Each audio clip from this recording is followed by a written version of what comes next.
જી ઉઠે છે। અરે સાહેબ, તમારી તો આટલી ઓળખાણ છે, થોડું મારું બી કામ કરાવી દો। ચિંતા નહીં કરો, ભવાની અમારો નાનપણનો લંગોટિયો છે। એકવાર એને ઓર્ડર આપીશ કે આ કામ કરી દે એટલે તરત કરી દેશે। તમારી ખૂબ મહેરબાની, ધન્યવાદ મંત્રીજી। એક મિનિટ યાર, બોસ આવી રહ્યા છે।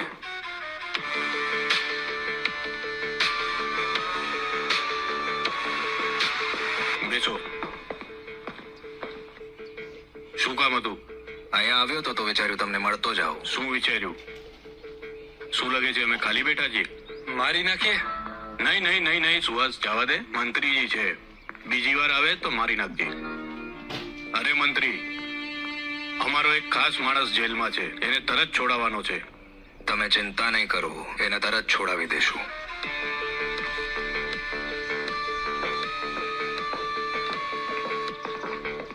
અરે તું ક્યાં જાય છે? અરે તમારી તો પોતાની એનાથી એટલી ફાટે છે, તમે શું કામ કરાવો?